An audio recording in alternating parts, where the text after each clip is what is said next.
아버지, 오늘 안식일에 기억해서 주님 전에 나와서 창조주 하나님을 예배하게 하시니 감사합니다. 父なる神様、この安息日を覚え、すべてを作られましたあなた様に礼拝を捧げてきますことを感謝いたします。 오늘 주시는 말씀을 통해서 하나님을 만나기를 원합니다.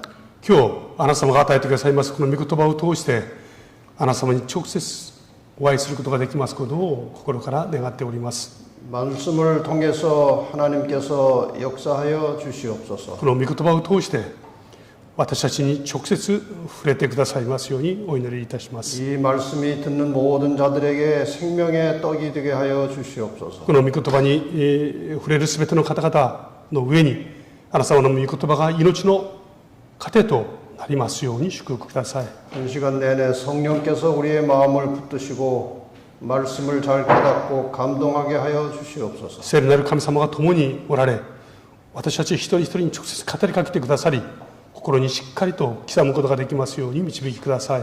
예수님의 이름으로 기원합니다. イエス様の皆によってお祈りいたします。アーメン。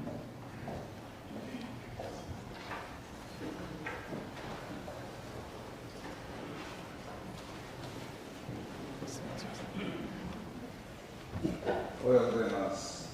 セブンスデーアドベンチストのキリスト教会へご出席の皆様を歓迎したいと思います。それでは早速ですけれども、大会賛美歌、希望の賛美歌20番を賛美いたしましょう。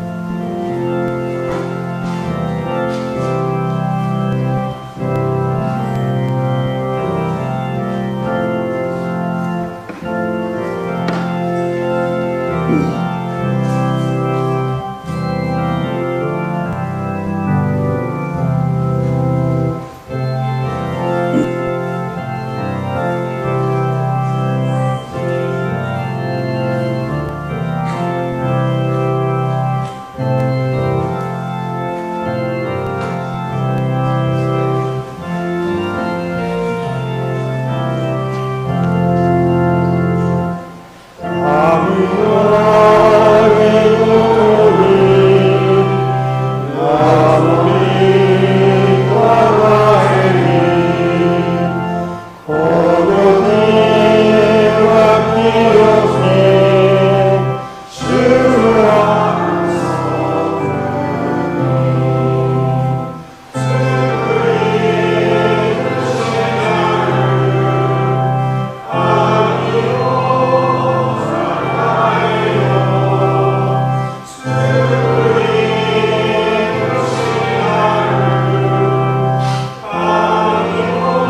でお祈りさせていただきます。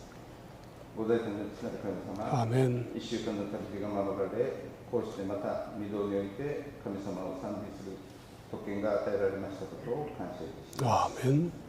過ぐる1週間、いろんなことがあり、いろんな罪を犯した私たちではありますけれども、またこうして御堂において神様を礼拝賛美し、心が洗い清められて、次の1週間に備えをなすことができるように導いてください。アーメン。今週は特に韓国からキム・デソン先生をお迎えし、多くの話を提供しております。どうか私たちの心の扉を開き、アーメン。御言葉が私たち一人一人に入ってくるようにお導きください。アーメン。またご奉仕くださった先生を強め、今日の礼拝においても十分にお話をしてくださるようにお導きください。アーメン。お願いします。いろんな場所において病気やその他諸々の思いがあって、この御言葉を聞いている同胞を覚えております。どうかその場において神様が私たちと同じように導き祝福してください。アーメン。礼拝始めにあたりまして、主の皆を通して感謝してお祈りいたします。アーメン。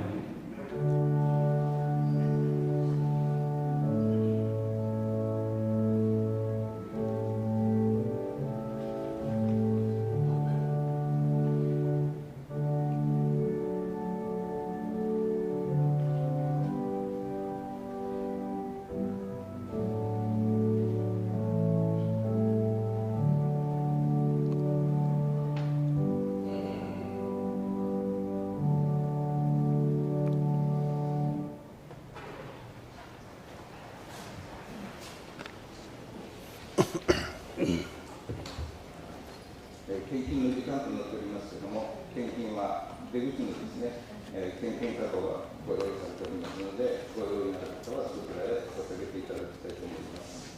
それでは聖書朗読をいたします。本日の聖書朗読は黙示録21章の一節、黙示録21章一節です。それでは拝読いたします。私はまた新しい天と新しい地とを見た。先の天と地とは消え去り、海もなくなってしまった。アーメン。本日は大いなる始まりと題しまして、元韓国教団総理でいらっしゃいますキム・デソン先生についてお話をいただきます。通訳は那覇教会イ・クンワン先生です。よろしくお願いします。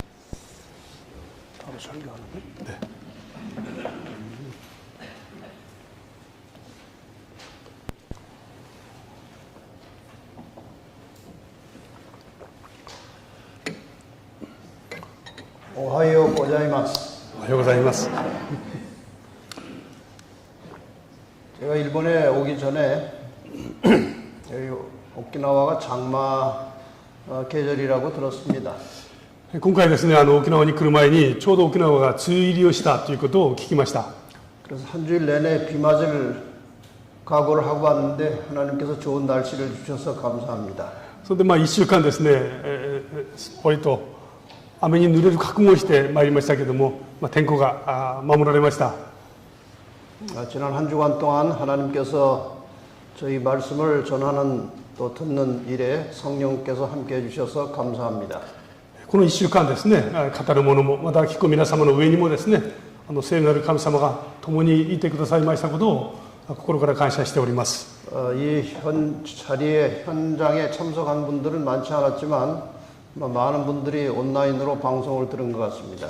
毎日ですね、このセミナーに出席された方々は決して多くはなかったですけれども、しかしインターネットを通してですね、たくさんの方々が聞いてくださいました。 첫날 설교한 게 목사님이 말씀하시는데 한 300명 이상 들었다고 들었습니다. 初日のですね、アクセスしてくださった方がもう400人近いですね。 계속해서 많은 분들이 이 말씀을 방송으로 듣고 진리를 깨닫고 올바른 신앙을 하고 하늘나라에까지 잘 들어가게 되기를 바랍니다. 今回のですね、このセミナー、短いものではありますけれども、多くの方々がお聞きになって、そして聖書の真理を正しく理解してですね、そして、永遠のこの天国への命をですね、手に入れていただきたいと心からそう願っております。 하나님께서 여기 우리 지난 한 주간 동안 여러분들께서 잘 재워주시고 잘 먹여주셔서 감사합니다. この1週間ですね、こちらの方で、皆様のおいしい食事、そしてとても素晴らしい寝床もですね提供してくださいましたこと、本当に感謝いたしております。 특별히 우리 이 목사님께서 김치를 담으셨는데 그 김치를 제가 한 주일 내내 잘 먹었습니다. 先生のために私がキムチを作ったんですね。先生キムチが大好きで、とても美味しく食べたって今おっしゃってます。 제가 아침에 얼굴을 이렇게 만져보니까 얼굴이 조금 두꺼워진 것 같아요. 顔色も少し良くなった艶が出たようなそんな感じがします。 아리가데 고자이마스. 감사합니다.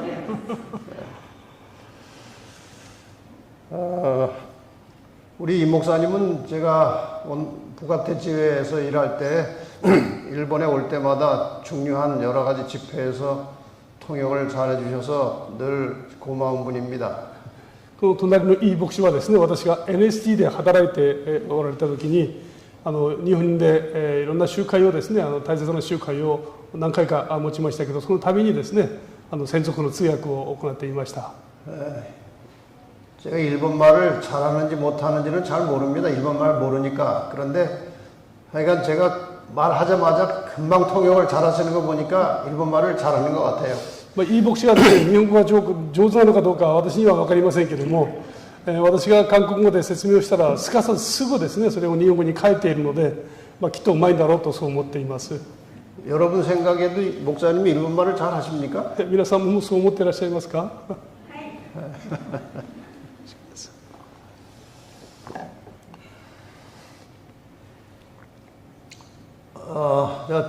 첫날 말씀드린 대로 성경의 예언은 지금 이 아주 어둡고 혼란하고 복잡한 세상을 살아가는 그리스도인들에게 등불과 같이 갈 길을 밝히 비춰주는 그런 역할을 하는 것이 예언입니다.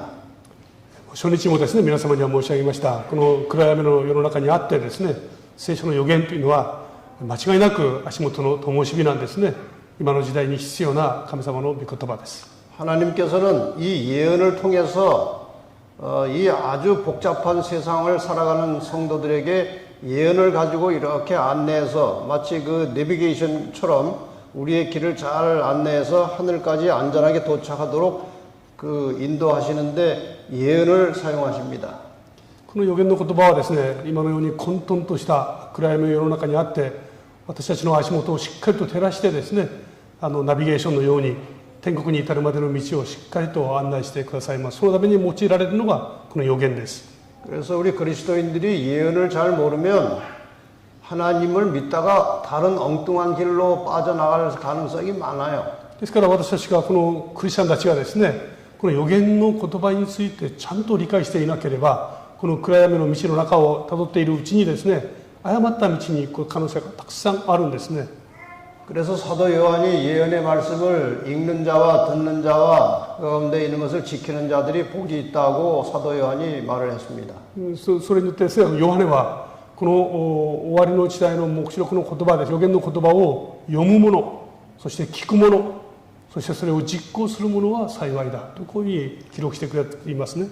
오늘 안식일에는 이 지구 역사의 마지막 부분과 예수님의 재림 그리고 그 이후에 어떤 세상이 올 것인지에 대해서 말씀을 드리겠습니다. 今日最後の日となりますけれども、今日はですね、イエス様の再臨、そしてその前後のですね、出来事をしっかりと確認をしたいと思います。 그래서 지구의 대격변과 새로운 세계라는 제목으로 말씀을 드리겠습니다. そして今日はですね、大いなる始まりというテーマで皆様と共に分かち合います。 신약 성경에만 예수님께서 재림하신다는 말씀이 직접적으로 간접적으로 300번 이상 나옵니다.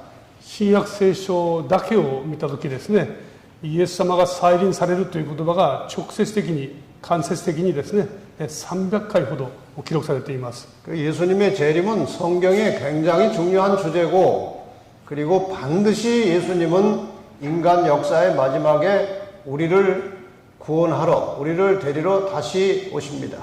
ですから聖書全体を通してですね、イエス様の再臨というのは最も大切なことであって、そしてその約束通りにイエス様は必ず帰ってこられますね。 그 예수님께서 재림하실 때 세상에 어떤 일이 벌어질 것인가에 대해서 베드로 후서 3장에 이렇게 기록하고 있습니다. イエス様が再臨して帰ってこられる時にですね、この書でどのようなことが起こるのかを記録しています。 주의 날이 이제 도적같이 올 것인데 主の日が盗人のように来る。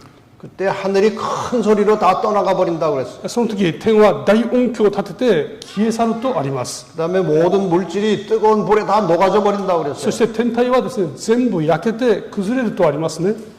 하늘에 엄청난 변화가 일어날 것입니다. 天において大いなる変化が起こりますね。 계시록 6장 14절에도 黙示録の6章10節にですね、 하늘이 종이축이 말린 것처럼 다 떠나가 버리고 天はまるで巻物のように巻かれて消えていくとあります。 각 산과 섬이 제자리에서 옮겨지겠다고 그랬어요. そして山、島がですね、その場所から移されていくとあります。 이 오키나와도 섬이기 때문에 막 흔들리고 좀 상당히 진동이 올 것입니다. 沖縄も島ですからね、影響を受けるかもしれません。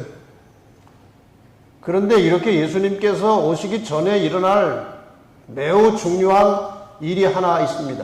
でイエス様がこの地上に来られる前にですね、起こるべき大切な出来事があります。 성경 예언에 의하면은 예수님께서 오시기 전에 이 세상에 교황이 온 세상을 지배하면서 자기가 마치 하나님인 것처럼 그렇게 활동을 할 것이라고 예언이 되어 있어요. 聖書の予見を見ますとですね、イエス様が再臨される前に教皇権ですね、自らが神であると歌いながら全世界を支配する時代が来るとあります。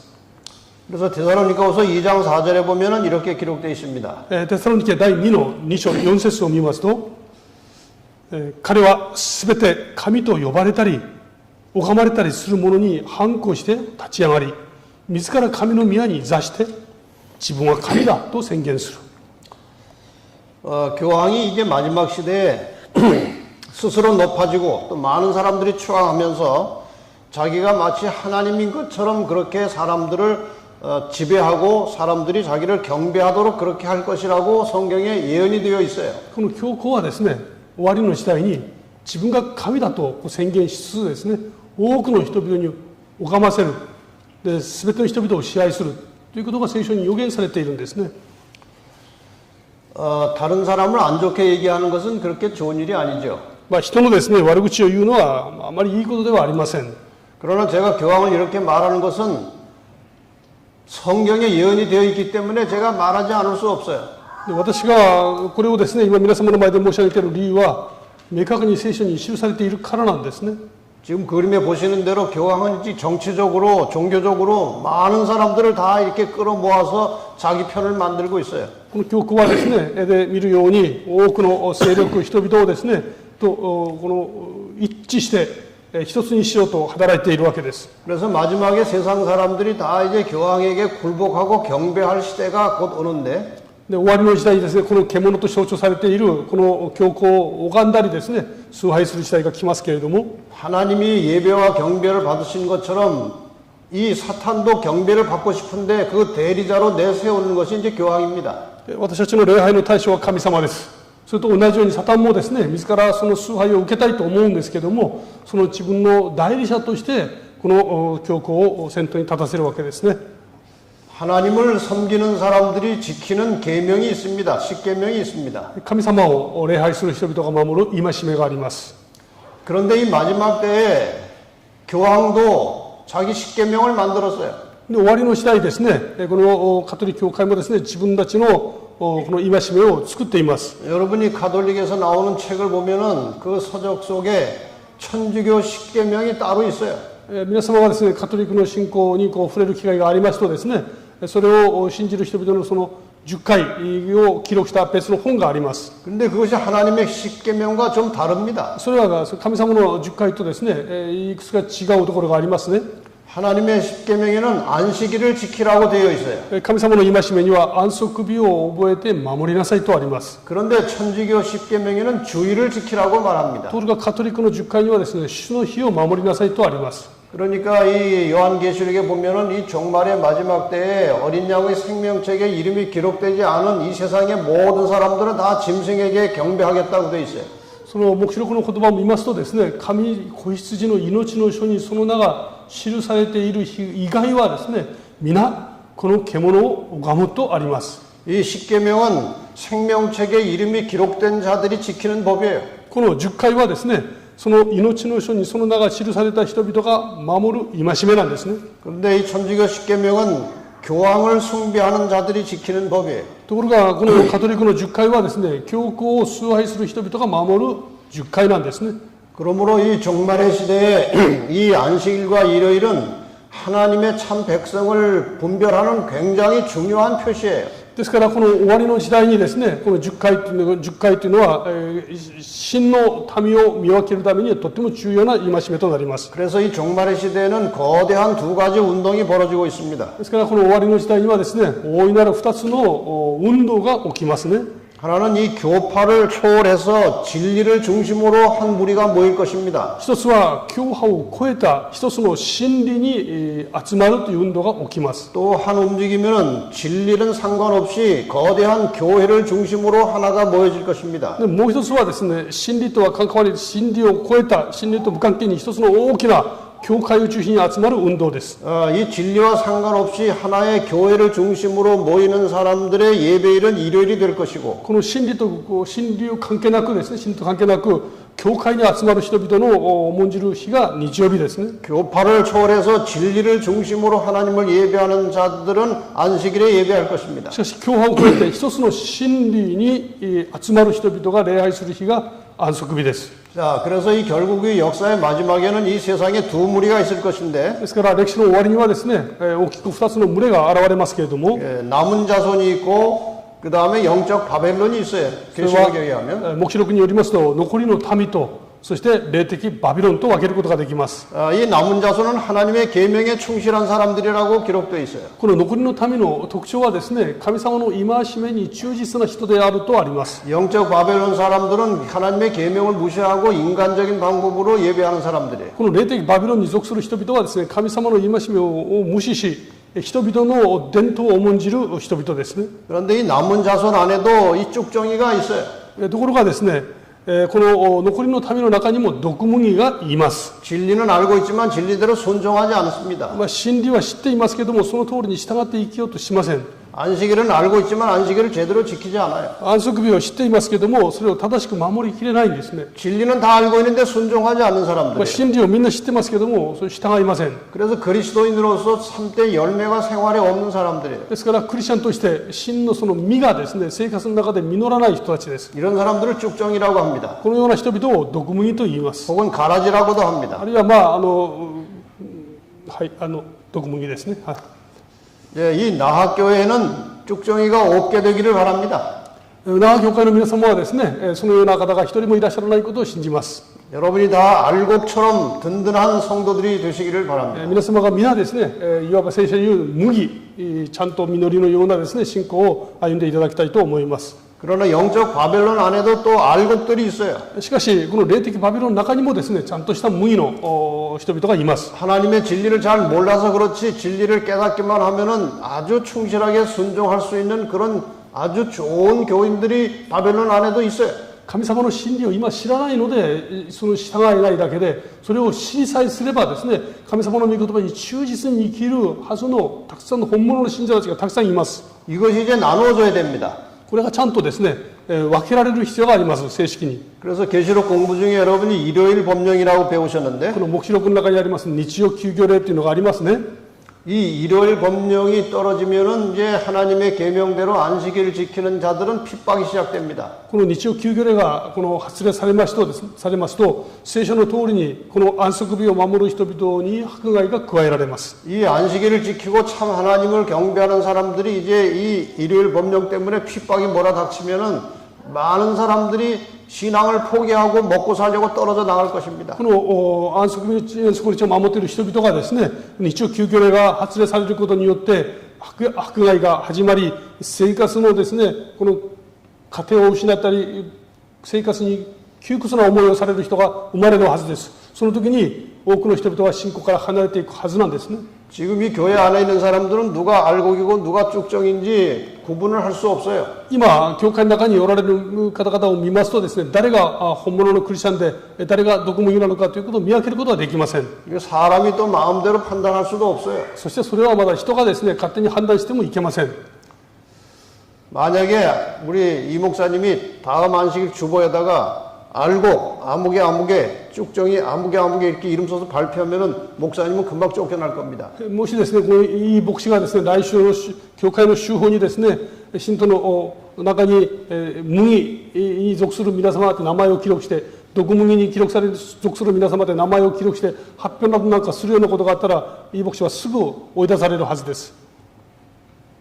그런데 사람은 판단할 수 없지만, 판단해서는 안 되지만, 교회에 핍박이 몰아닥치면 쭉정이들은 스스로 다 떨어져 나가게 돼 있어요. もちろんこれは人が決して判断してはいけません。しかし、日曜休業令が発せられて、そして、迫害が加えられますとですね、教会の中にいます毒麦たちは自分の足で出ていくんですね。 그래서 이 핍박과 함께 쭉정이들이 옮겨져서 영적 바벨론으로 들어갑니다. ですから、この迫害とともにですね、この毒麦たちは出ていて、このバビロンの中に加わります。 그러면 교회 쭉정이가 없이 알곡만 남아요. そうなりますと、教会の中にはですね、麦だけが残りますね。 교회가 깨끗해진 것입니다. 教会は清くなります。 이 깨끗해진 교회에 늦은비 성령이 임하시겠다고 그랬어요. このきれいな教会のですね、清められた教会の中に後の雨が望むとあります。 이 늦은비 성령이 임하시면 교회가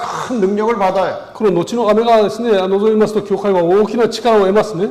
이제 큰 소리로 진리의 말씀을 온 세상에 외치게 될 そして 것입니다. 大きな声で世界に向かって真理の言葉を述べ伝えます。 많은 사람들이 기별을 듣게 될 多 것입니다. くの人々がこの真理に触れることができるようになります。 지금은 뭐 그 정도는 아니지만 이미 인터넷을 통해서 유튜브를 통해서 많은 사람들이 진리를 듣고 배우고 있어요. 今もうすでにですね、この YouTube を通して多くの人々が新しい真理にですね、触れる機会がたくさん増えました。 제가 이제 유튜브 방송을 하고 있는데 많은 일요일 교인들이 이 진리를 깨닫고 저한테 연락이 와요. 私は今ですね、YouTube を通してインターネット伝道していますけれども、それを聞いた多くの人々が私の方にたくさん連絡をくださいます。 그동안 내가 성경을 제대로 모르고 장님처럼 살았다. 私は今までまるでめくらのような生活をしてまいりました。 이제 진리에 눈을 뜨게 되었다.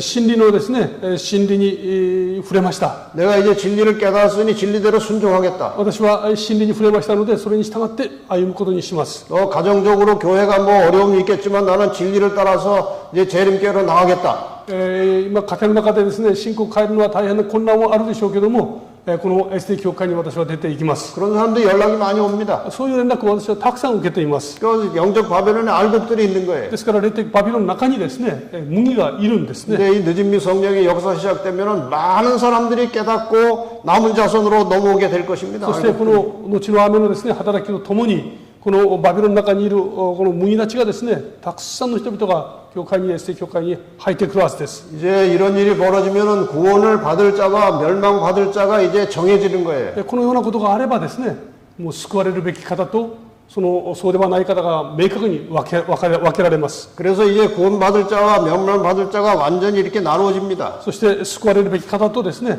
そうではない方がしっかりと分けられますね。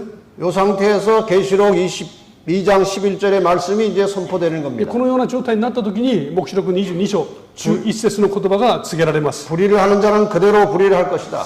不義の者はさらに不義を行う。 더러운 자는 그대로 더러울 것이다. 汚れた者はさらに汚れたことを行う。 의로운 자는 그대로 의를 행하고 そして義なる者はさらに義を行う。 거룩한 자는 그대로 거룩되게 하라는 하늘의 선언이 떨어져요. 聖なる者はさらに聖なることを行うままにさせようと天から宣告されます。 이렇게 되면 구원받을 자들은 다시는 구원을 놓칠 수가 없습니다. こうなりますとですね、救われるべき方は決してこの救いを手放すことはありません。 멸망이 확정된 자들은 다시 회심해서 구원받을 수 없어요. このもう滅びる方々はですね、もう心を入れ替えることもなくなります。 이렇게 구원이 확정된 자들을 성경은 14만 4천이라고 말합니다. このようにですね、救いが確定した人々、この人々を聖書は14万4千人と宣言しています。 이렇게 해서 이제 구원받을 자와 멸망받을 자가 확정이 되면은 하늘에서 재앙이 내려옵니다. このように救われるべき方と滅びるべき人々が定められますとですね、天から災いが起きます。 요한계시록 16장에 그 재앙의 이야기가 계속 나옵니다. 黙示録の16章にですね、この7つの災いが記録されているんですね。 그 재앙이 7가지라고 그랬어요. それが7つあります。 이 재앙이 구원받은 성도들에게는 그 재앙의 해가 임하지 않습니다. ところがですね、この7つの災いが救われたためには望まないんですね。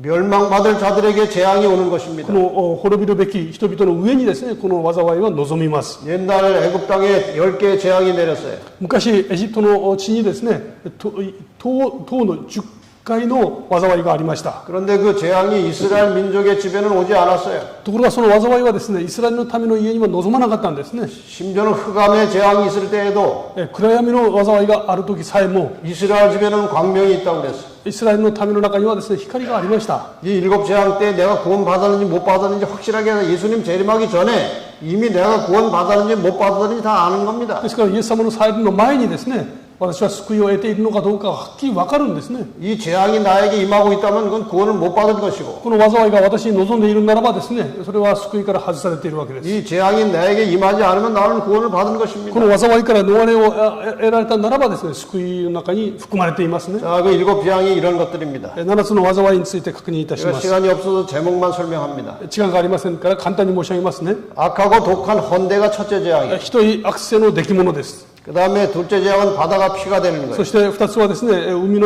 が血のようになります。 세 번째는 강과 물의 근원이 피가 되니까 식수까지 다 피가 되는 겁니다. そして3つ目はですね、川と水の源、食べ飲み水まで全部血と変わります。 그 다음에 해가 뜨거워지는데 사람을 태울 정도로 뜨거워지는 태양이 있어요. 4つ目は太陽が熱くなりますけども、人々を焼くほど熱くなります。 그 다음에 갑자기 해가 빛을 잃고 흑암이 오는 것입니다. そして太陽が光を失ってですね、暗闇がやってきますね。 그리고 여섯 번째 재앙은 아마겟돈 전쟁이 준비된다 그랬어요. そして6つ目はですね、ハルマゲドンの戦争が用意されるとありますね。 이 아마겟돈 전쟁은 상당히 말이 어려운 말이에요. このハルマゲドンという言葉は実は結構難しい言葉なんですね。 이 아마겟돈이라는 말은 두 단어가 합쳐진 것입니다. これは2つの言葉がですね、1つになっています。 자, 하르라는 말과 무기또라는 말이 합쳐진 거예요. ハルとムギトンという言葉がですね、1つになりました。 이 하르라고 하는 말은 산이라는 뜻, 산들이라는 뜻이에요. ハルというのは山という意味ですね。 그 다음에 무기또는 지역 이름이에요. ムギトンというのは場所の名前です。 이 무기또는 이스라엘 약간 북쪽에 위치한 중요한 지역이에요. このムギトンというのはイスラエルの北地方にある大切な町ですね。 이제 무기또는 무엇으로 유명한가 하면은 전쟁할 때 그 무기또를 먼저 차지하는 사람이 전쟁에 이긴다는 그런 말이 있어요. このムギトンはですね、もし戦争を行うときにこのムギトンを先に占領した方が勝つというそういう意味ではとても重要な町ですね。 이 무기또는 전쟁을 상징하는 말입니다. ですからムギトンというのは戦争を象徴する言葉です。 그래서 이 아마겟돈이라는 말은 무기또의 산들이라는 뜻이에요, 원래가. ですからハルマゲドンというのはこのムギトンの山という意味なんですね。 그런데 이 무기또 전쟁이라는 것은 이런 것입니다. このハルマゲドン戦争という言葉は次のような意味を持ちます。 이 세상 역사의 마지막에 7재앙이 내릴 때 하나님의 백성들은 재앙의 해를 받지 않아요. この7つの災いの時ですね、神の民はこの災いから例外です。 이 악인들에게 재앙이 임하는 것입니다. 悪人たちにこの災いが望みますね。 그러니까 악인들이 이런 생각을 합니다. ですからこの悪人たちが考えるわけです。 저 의인들을 다 죽여야 재앙이 끝날 것이다.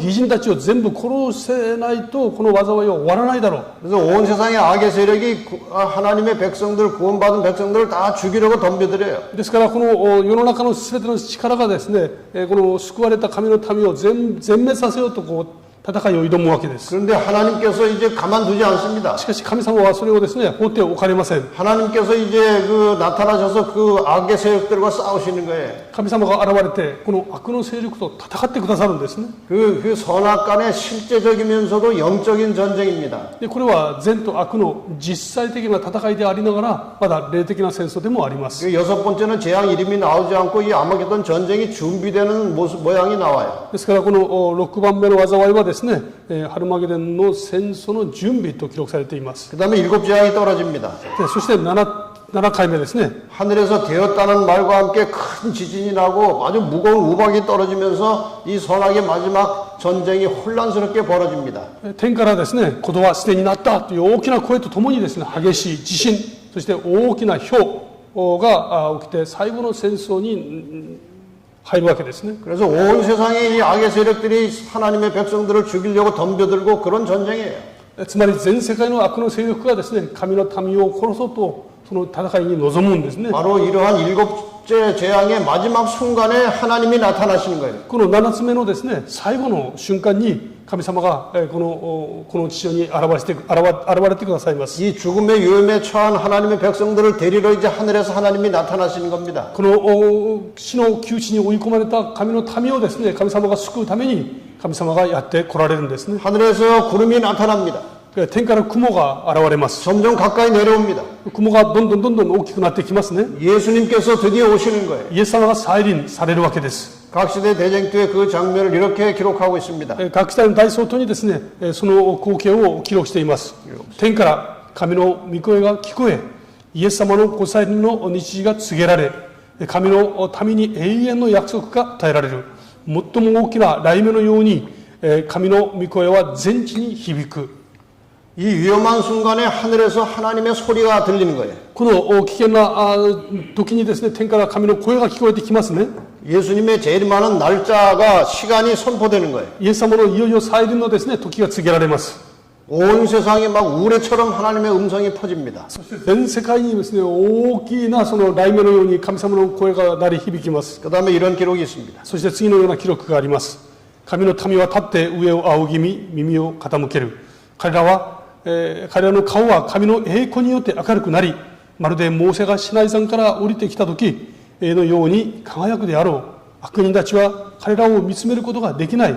安息日を性別し、神を崇めてきた人々に祝福が告げられる時、大きな勝利の叫びが起こる。 이제 하늘에서 소리가 날 때 하나님의 백성들은 이제 하늘을 쳐다봅니다. この大きなですね、雷鳴のような声が響くとき、神の民は天を仰ぎ見ますね。 그 순간에 그 사람들의 얼굴이 모세의 얼굴처럼 광채가 나고 빛난다고 그랬어요. その時、神の民の顔がですね、まるでモーセのように光り輝くとあります。 악인들이 의인을 죽이려고 덤벼드는데 그 광채 때문에 가까이 갈 수가 없어요. 볼 수가 없어요. 悪人たちがですね、この義人たちを安けるために近づきますけれども、この顔が輝く姿を見ることができません。近づくことすらできません。 안식일을 지키고 충성된 그 백성들에게 이제 하늘의 축복이 선언이 됩니다. この安息日を性別した神のためにですね、祝福の声が宣言されます。 여기까지는 소리만 나는 거예요. ここまではですね、音が響くわけですね。 그 다음에 이제 하늘에서 드디어 구름이 나타나기 시작합니다. そしていよいよですね、天から雲が現れてきます。人の手のひら半分ほどの小さな黒い雲が東の方から現れる。それがキリストを覆っている雲であるが、遠くからは、暗闇に覆われているように見える。神のためはそれが人の子の印であることに気づくのである。 드디어 예수님께서 하늘에 나타나시는 거예요. いよいよイエス様がですね、再臨される光景ですね。 재림을 믿고 알고 있던 사람들은 그것이 예수님께서 오신다는 사실을 다 알아요. イエス様をこの再臨を信じていた人々はですね、いよいよイエス様が来られるということを気づくわけです。 그런데 악인들은 저게 뭔지 잘 모릅니다. しかし悪人たちはそれが何なのか知らないんですね。 자, 한 번 더 보십시다. もう少し続きを見てみたいと思います。彼らは厳粛な沈黙の中で、その雲が地上の上にだんだん近づいてくるのを見る。その雲はますます明るくなり、このうちにやがて、大きな白い雲となる。その下には燃え上がる炎のように輝く光があって、その上には約束の虹がある。イエス様は力ある征服者のように雲に乗って来られる。 예, 드디어 이제 예수님께서 선명하게 하늘에 나타납니다. いよいよですね、イエス様が天に現れてくださいますね。 천만 천사들과 함께 예수님께서 오시는 거예요. 千々万々の天使たちを率いてですね、イエス様が帰って来られます。 예수님께서 2000년 전에 오실 때는 아주 초라한 마국간에 아주 가난하게 오셨어요. イエス様が2000年前に来られる時はですね、ベツレヘムの馬小屋で本当に低く来られました。 그러나 재림하실 때는 영광스러운 왕의 모습으로 이 땅에 し 나타나십니다. かし再臨の時はですね、栄光の中に満ちた王の姿で帰って来られます。 예수님께서 재림하시는 장면이 뭐 똑같지는 않겠지만 이제 영상으로 잠깐 또 보겠습니다. イエス様のこの再臨の光景をですね、このようにあるかどうか分かりませんけども、映像を通してですね、ちょっと皆様に見ていただきたいと思います。 이게 왜 안 나오나? 이게 안 나온대.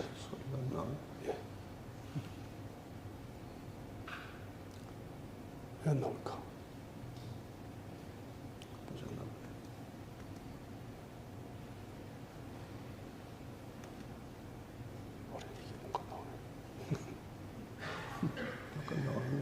아까 나왔었는데. 그럼 이거 가지고 예. 先生がとてもきれいにですね編集してくださってしてくださったんですけど、音声とともに先ほどは動いてましたけど今は動きません。いや気持ちを焼いているのかもしれません。はい、このような光景ですね持ってイエス様が、変えて来られる光景をですね、動画として編集してくださいましたけども動きません。ごめんなさい。 이게 아주 소리가 안 나가지고 지금 이렇게 되는데 하여간 예수님께서 이렇게 오십니다. とても迫力な音楽とともにですねイエス様が変えて来られる光景を編集して 자, くだ 그럼 さいました。 예수님께서 이렇게 오실 때 이 땅에서 어떤 일이 벌어지는지 한번 성경을 찾아보겠습니다. イエス様が再び帰って来られる時ですね、この地上でどういうことが起こるのか確認いたします。 자, 예수님께서 오실 때 가장 먼저 일어나는 사건은 데살로니가 4장 16절에 기록되어 있어요. イエス様がですね、再び帰って来られる時の最初の出来事はですね、第一テサロニケ4の16に書いてあります。 야, 예수님께서 재림하실 때 죽었던 의인들이 먼저 부활해서 일어난다고 그랬어요. イエス様が再臨される時ですね、主の中で死なれた方々が先に復活するとあります。 이것을 첫째 부활이라고 こ 그럽니다. れを第一の復活と言います。 그 다음에 살아있던 의인들이 그 부활한 성도들과 함께 이제 구름 속으로 끌어올려갑니다. そして、このイエス様が来られた時ですね、生きていた人々はですね、この復活された人たちと一緒に引き上げられてイエス様を迎えることになります。 재림하실 때 예수님은 땅까지 내려오지 않고 공중에 계셔요. イエス様は再臨される時ですね、空中で私たちはその空中でイエス様を迎えるんですね。 그 다음에 이제 죽었던 의인들이 부활하고 死んだ義人たちが復活して、 이제 부활한 성도들과 함께 살았던 의인들이 함께 공중으로 올라가서 주님을 만난다고 그랬어요. そしてこの生きてた人々がですね、復活した義人たちと一緒にこの引き上げられて空中でイエス様を迎えますね。 이때 완전히 호련히 사람들이 다 구원받은 사람들이 변화돼 가지고 영광스러운 몸으로 변화되고 죽지 않을 것으로 바뀌고 하나님과 함께 살 수 있는 그런 모습으로 완전히 바뀝니다. この時にですね、イエス様を迎える人々は全てこの体は永遠に生きる体に瞬間的に変えられるんですね。そしてその体を持って主と共に永遠に生きることになります。 그래서 의인들은 다 이제 하늘로 올라갔어요. そしてこの義人たちはですね、全員天国に行きます。 이 땅에 악인들이 살아남아 있어요. この市場にはですね、悪人たちが残っていますね。 이 악인들에 대해서 데살로니가후서 4장에 데살로니가후서 1장에 이렇게 기록되어 있습니다. この悪人たちについてもですね、テサロニケに記録があります。 자, 악인들이 멸망하는 장면 한번 봅시다.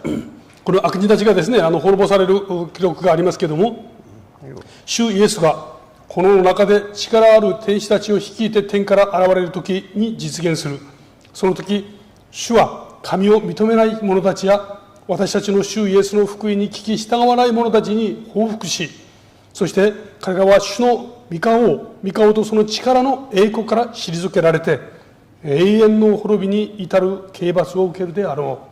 여기 멸망당하는 악인들이 두 무리가 있어요. ここにですね、滅ぼされる2つの群れがいます。 아예 하나님을 모르고 하나님을 무시하는 그런 무신론자들이 다 죽어요. 初めからですね、神様を認めない無神論者たちですね、その人たちです。 그 다음에 예수의 복음은 들었지만 그 복음에 순종치 않는 자들이 다 죽을 거라고 그랬어요. そして福音をちゃんと聞いてるけども、それに聞き従わない人々が滅びるとあります。 일단 그들이 한 번 다 죽어서 이 지면에 널려져 있습니다. そして彼らは一度全部死んでですね、この地球を覆うことになります。 한꺼번에 다 죽었기 때문에 장사해 줄 사람도 없고 슬퍼할 사람도 없어요. 전부 다 죽어서 땅의 표면에 이제 시체들이 가득 덮여 있는 것입니다. この時ですね、主の再臨の時にその悪人たちが全部一緒にして全部死にましたので、葬式をしてくれる人や悲しむ人はもちろん一人もいません。 그럼 사탄은 어떻게 될까요? じゃあ悪魔はどうなるでしょうか。 계시록 20장에 보면은 사탄이 이렇게 될 것이라고 예언되어 있어요.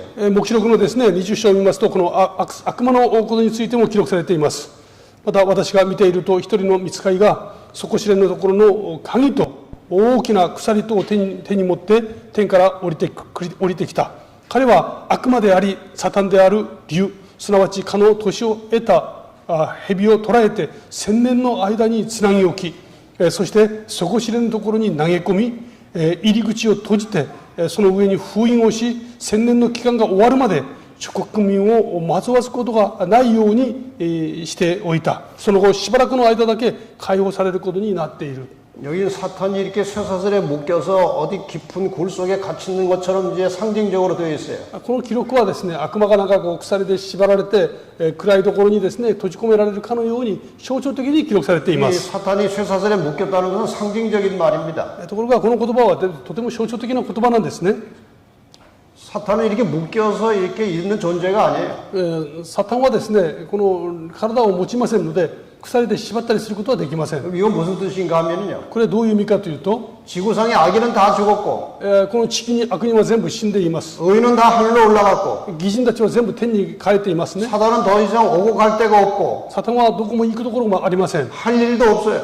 そしてなすべきことも何もないんです。 지구에 갇혀 있는 것입니다. 地球に閉じ込められているわけです。 그것을 이런 상태로 묘사하는 거예요. それをこのように記録していますね。 그런데 여기에 얼마 동안 갇혀 있을 것이라고 되어 있는가 こ 하면 こにですね、縛られる期間が記録されていますけど、 1000년 동안 갇혀 있겠다고 그랬어요. 1000年の期間縛られるとあります。 1000년이 지나고 나면 잠깐 놓이겠다고 그랬어요. で1000年が過ぎるとしばらくの間ですね、解放されるとありますね。 그건 나중에 설명드리겠습니다. 後で後で説明申し上げます。 지구가 황폐하고 시체가 덮여 있는 이 아주 황막한 지옥 같은 상태에서 사탄이 혼자 갇혀 있는 것입니다. この荒廃したですね、死に満ちた地球の中にサタン一人だけですねいるわけですね。 그러다가 1000년 후에는 잠깐 노여나겠다고 되어 있어요. そして1000年後には少しの間解放されます。 나중에 설명드리겠습니다. 後で確認いたします。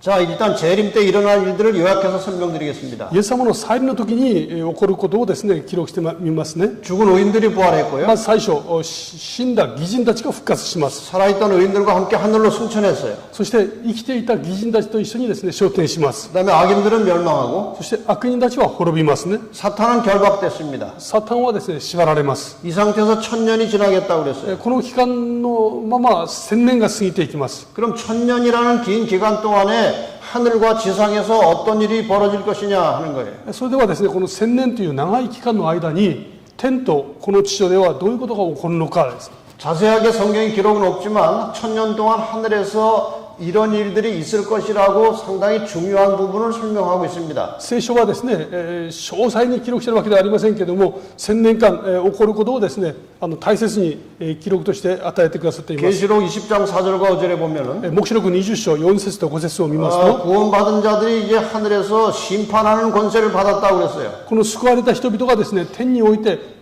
裁く権利を得たとあります。 근데 여기에 보면은 두 종류의 사람들이 있어요. ここを見ますと、2種類の人々がいますね。 순교했다가 부활해서 구원받은 성도들이 있고요. 殉教して復活してそして救われた民がいますね。 이 마지막에 그 짐승과 그의 권세에 굴복하지 않은 채 끝까지 싸워서 이기고 살아서 승리한 사람들이 있었어요. その獣の像にですね、拝むことなくその信仰最後まで守り抜いた人たちがいるんですね。 그래서 이 구원받은 성도들이 살아서 그리스도로 더불어 1000년 동안 왕노로 탄다 그렇게 되어 そ 있습니다. れでこの救われた人々がキリストと共にですね、この1000年の間に王のようにですね、君臨するとあります。 그런데 이때 부활해서 올라간 성도들의 부활을 첫째 부활이라고 그랬어요. でこの時のこの信徒たちのですね復活して天にいた時のこの復活を第一の復活と言います。 여기 왕노로 탄다는 말을 좀 설명드리려고 こ 합니다. こにですね、王として過ごすという言葉がですねありますね。キリス 여기 トと共に。 초기에 보면 구원받은 성도들이 심판하는 권세를 받았다고 되어 있고 ここ見ますとですね、裁く権利が与えられたとありましたね。 그 다음에 1000년 동안 왕노로 탄다고 되어 있어요. で1000年の間キリストと共にですね、王なるキリストと共にですね、この王のような立場に立てられるってありますけど、 옛날에는 이 왕이 중요한 심판을 왕이 다 했습니다. 昔はですね、この大事な裁きはみんな王が行っていました。 예, 다윗이 이런 중요한 심판한 사건이 나오지, 솔로몬이 이런 심판한 사건이 나옵니다. ソロモンがですね、裁いたことが記録としてありますね。 두 애기 엄마가 한 아기를 데리고 와서 서로 자기 아기라고 우긴 겁니다. 二人の女性がですね、一人の赤ちゃんを連れてきて、これは私の子供ですというふうに、主張していましたね。 이때 솔로몬이 지혜롭게 판단해서 진짜 애기 엄마를 찾아준 이야기가 있어요. で、ソロモンが知恵を持ってですね、正しいお母さんを見つけてあげるというようなものが聖書に記録されています。 이 외에도 이제 왕들이 심판하는 중요한 재판하는 기록이 성경에 많이 나옵니다. その他にもですね、聖書には、王たちがこの裁く光景がですね、記録されています。 그래서 이 왕노릇한다고 하는 것은 심판하는 권세를 말하는 것입니다. つまりこの王となるということは、つまり裁く権利が与えられることを意味しますね。 그 다음에 계시록 20장 6절에 보면은 이 첫째 부활에 참여하는 자들이 복이 있다고 그랬어요. そして黙示録20章6節を見ますと、第一の復活に加えられる人々は幸いだとあります。 이 첫째 부활이 있다는 것은 둘째 부활이 있다는 것입니다. ここ第一の復活があるということは、第二の復活があるということを示唆していますね。 이 둘째 부활에 대해서는 조금 이따 다시 설명하겠습니다. この第二の復活についてはちょっと後で申し上げま 이 す。 첫째 부활에 참여하고 구원받은 사람들은 둘째 사망의 해를 받지 않는다고 그랬습니다. この第一の復活に預かる人々は、第二の死とは無関係だとありますね。 이 둘째 사망이 있다는 것은 또 첫째 사망이 있다는 거죠. こう第二の死があるということは、第一の死もあるということを示唆しますね。 예, 둘째 사망의 해를 받지 않을 뿐만 아니라 여기도 다시 한번 그리스도의 제사장이 되어서 1000년 동안 그리스도로 더불어 왕노릇한다는 말이 또 나옵니다. このですね、箇所に、キリストと共にですね、第一の復活に預かった人々は、キリストと共に1000年の間ですね、この裁く権利があるとありますね、支配する。 이게 누구를 심판하는 것이냐 이거예요. この裁く権利で誰を裁くんでしょうか。 죽은 악인들을 살펴서 심판하는 것입니다. 死んだ悪人たちをですね、詳細に裁くんですね。 이미 하나님께서 다 결론을 내리시고 악인들은 다 멸망시키셨고 또 의인들은 구원하셨는데 이 하늘에서 악인들을 심판한다는 말은 무엇인가 하면은 하나님이 심판해 놓은 것을 하나씩 하나씩 같이 살펴보는 거예요. 神様はすでにですね、その救われる人々を決めておられ、そして滅びた人々がもうすでにこの地上にはいるわけです。すでにですね、もうそれは決定づけられていますけれども、裁くというのはその神様が裁かれた内容をですね、詳細にそれを明らかにするという役割を持つということですね。 왜 살아서 구원받은 사람들이 죽은 악인들을 왜 심판합니까? 生き残った人々がなぜ悪人たちを裁くことができるんでしょうか。 이상한 일이 있는 거예요. 하늘에 가보면. 天に行けばですね、不思議なことがあるわけです。 그 사람 구원받을 사람 같은데 하늘에 없는 거예요. 天に行ってみたらですね、あの人救われるはずだったんじゃないのと思われる人がいないことがあります。 이런 일이 있어서는 절대로 안 되겠지만 そのようなことがあってはいけないでしょうけども、 여러분이 하늘에 갔는데 말이에요. 皆様が天国に行かれたのにですね、 제가 안 보이는 거예요. これ私が見えないんですね。 그 사람 설교도 하고 뭐 하늘나라 올 것 같더니 왜 못 왔나? この人毎日安息日講談で説教もしてたのになんで天国にいないんだろ 숨어서 무슨 죄를 그렇게 많이 지었나? う。隠れて一体何をしてたんだろうですね。 이렇게 해서 이 구원받지 못한 사람들에 대해서 다 이렇게 살아서 구원받은 사람들이 하나씩 하나씩 다 심판한 다음에 마지막 결론은 하나님은 참으로 사랑이시고 공의로우시다는 결론을 내리는 겁니다. ですからこの一人一人がですね、この下された結論を詳細に確認をして結論として誠に神は公平で正しいお方だということをですね、宣言するわけです。 하나님이 어떤 분인지를 구원받은 성도들이 확실하게 깨닫게 되는 것입니다. この救われた人々はですね、神様がいかなる方なのかを明確に知ることができるようになりますね。 악한 천사들까지도 우리가 같이 심판한다고 그랬어요. この悪の天使たちさえもですね、私たちが裁くとあります。 사탄도 우리의 심판을 받을 것입니다. サタンもですね、私たちの裁きの対象となりますね。 사도 바울이 고린도전서에 이미 이 말씀을 미리 해놨어요. そのパウロはですね、コリント第一の手紙にそのことを記録していました。 읽어보세요. 生徒は世を裁くものであることをあなた方は知らないのか。私たちは御使いをさえ裁くものであるとありますね。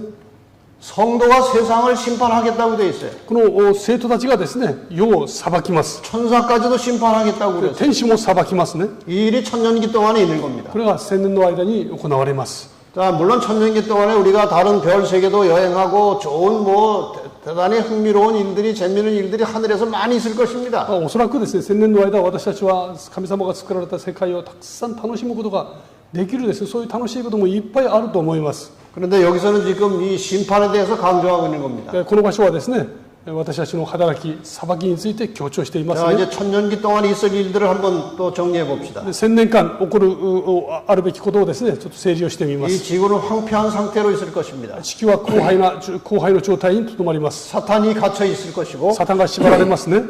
악인들은 죽은 상태로 있고 そして悪人たちは死んだままです。 그 다음에 성도들이 세상을 심판하는 기간이에요. そして生徒たちはですね、世を裁きますね。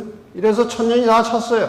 このようにして1000年が過ぎます。 천년은 아무 우리 인간적인 생각으로는 굉장히 긴 기간이에요. 1000年と言いますとですね、本当に長い期間ですよね。 그런데 하늘에서 천년은 얼마나 즐겁고 얼마나 흥미롭고 얼마나 기쁘고 즐거운지 천년이 하루 같다고 그랬어요. ところが天においてはですね、この1000年という期間、なんとも楽しく素晴らしくですね、本当に嬉しいので1000年を一日のように過ごすとありますね。 근데 우리가 천년이 지나도 안 죽는 거예요. 1000年経っても我々は死ぬことはありません。 영원히 사는 것입니다. 永遠に生きるんですね。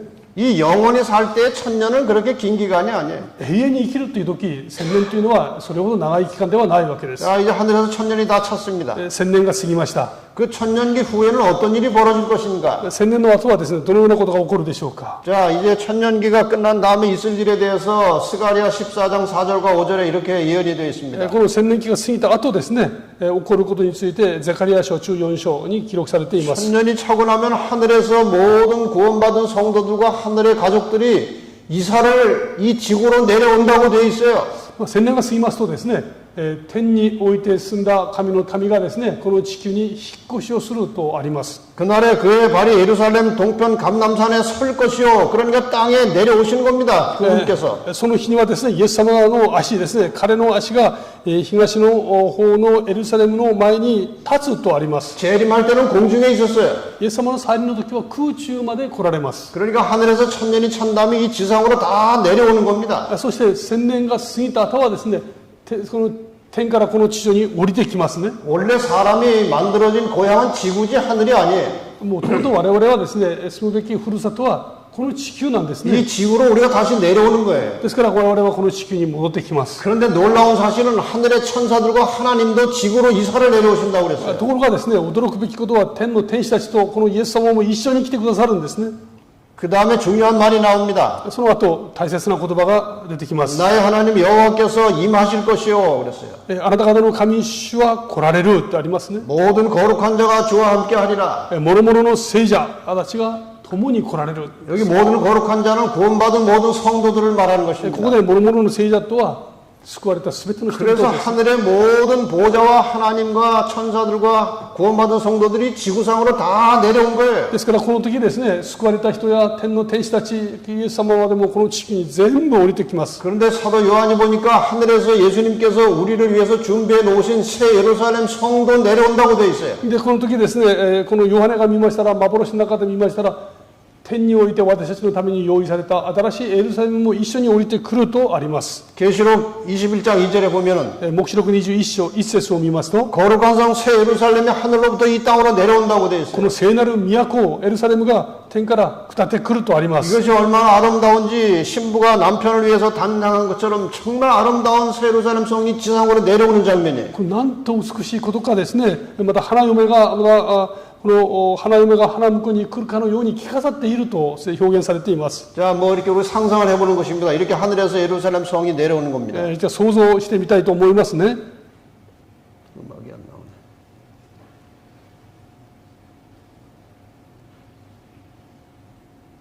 소리가 연결이 안 됐어. 音が消えてます。 자, 이렇게 하늘에서 예루살렘 성이 이 땅으로 내려오는 것입니다. このようにですね、天からエルサレムがですね降りてくるような光景がですねちょっと表現してみました。 하늘 성도들이 다 이 땅에 내려왔어요. 天のですね生徒たちもみんな降りてきます。 하나님과 천사들도 다 내려왔어요. 神様もですね天使も降りてきますね。 예루살렘 성도 다 내려왔어요. そしてエルサレムのこの城も降りてきます。 하늘의 모든 식구들이 가족들이 이 지구상으로 내려왔습니다. 天におけるですねすべての家族がこの地球に降りてきました。 바로 이 상태에서 죽었던 악인들이 부활한다고 돼 で 있어요. この状態でですね、それまでに死んでいた悪人たちが復活します。 요한복음 5장 28절 29절에 보면은 29절에 악한 일을 행한 자는 심판의 부활로 나오겠다고 그랬어요. ヨハネの福音書はですね、5章28、29を見ますと、悪を行った者は裁きを受けるために復活するとあります。 그게 모든 죽은 자들은 다 한 번 다시 살아납니다. ですから死んだすべての悪人たちはですね、一度は必ず復活するわけです。 그러니까 여러분 이 상태를 잘 생각해 보세요. この状態を皆様はですね、イメージしてみていただきたいんですね。 첫째 부활에 참여한 사람들은 다 하나님 나라에 들어갔어요. 最初の第一の復活に預かった人々は天の御国に入っていきます。 둘째 부활에 참여한 사람들은 이렇게 죽기 직전에 그 비참한 모습으로 살아나서 구원받은 성도들과 예루살렘을 보는 것입니다. ですからこの第2回目の復活に預かった人々はですね、裁かれるためにこの悲惨な状態でこの美しいエルサレムを見上げるわけです。 바로 이 상태를 계시록 20장 7절 8절에 이렇게 묘사하고 있어요. このことをですね、黙示録20章7節8節に描かれています。 천년이 차니까 사탄이 옥에서 놓여 나왔다고 그랬어요. 1000年が過ぎるとですね、このサタンが解放されます。 왜 옥에서 놓여 나온 것입니까? なんでこの縛られた状態から解放されるでしょうか。 그동안 혼자 있었어요. 今までは一人だったんですね。 근데 하늘에서 하늘의 가족들이 다 내려왔어요. 今天からですね、天の家族がみんな降りてきました。 예루살렘 성도 내려왔어요. エルサレム新しい城も降りてきました。 그런데 악인들이 다 살아난 겁니다. でそこでですね、悪人たちが全員復活しますよね。 자기가 그전에 이용하던 그 악인들이 다 こ 살아났어요. の悪人たちっていうのは昔から地上でですね、この悪魔の手下となった人々たちなんですね。 그래서 그 옥에서 놓여 나와서 땅의 사방 백성 곧 곡과 마곡을 미혹하겠다 그랬어요. でそして出てきて地の四方にある諸国民 すなわち極とマゴグを惑わすとありますね。 이 곡과 마곡이라는 말은 좀 어려운 말인데 ゴグとマゴグってちょっと難しい言葉ですよね。 이 마곡이라는 말은 땅의 어떤 지역을 말하는 거예요. マゴグというのはある地域を表します。 이 마곡이라는 지역은 이스라엘 약간 북쪽에 있는 지역인데 그 지역에 있는 사람들이 항상 이스라엘 백성들을 쳐내려와서 이스라엘 백성들을 괴롭혔어요. このマゴグというのはですね、イスラエルの北の地方にありますけれども、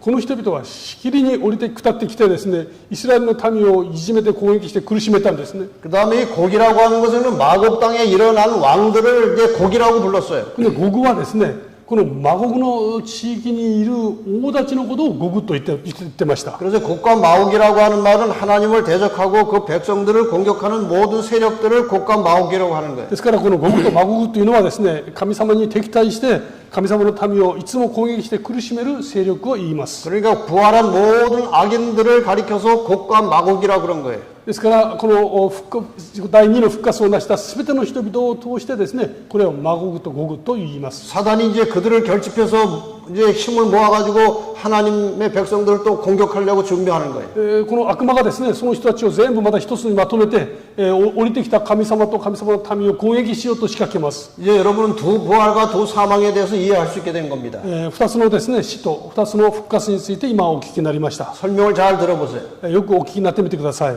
예수님께서 재림하실 때 부활을 의인의 부활입니다. イエス様が再臨される時に復活する人々は義人の復活です。 천년이 지난 다음에 부활은 악인의 부활이에요. 1000年が過ぎた後復活は悪人の復活ですね。 이 악인의 부활을 이 의인의 부활을 첫째 부활이라고 하고 この義人の復活を第一の復活と言います。 이 악인의 부활을 둘째 부활이라고 합니다. そして悪人たちの復活は第二の復活と言います。 우리는 혹시 재림 전에 죽으면 다 첫째 부활에 들어가야 됩니다. ですからもし私たちはですね、イエス様の再臨の前に死ぬならば第一の復活に預かる必要がありますね。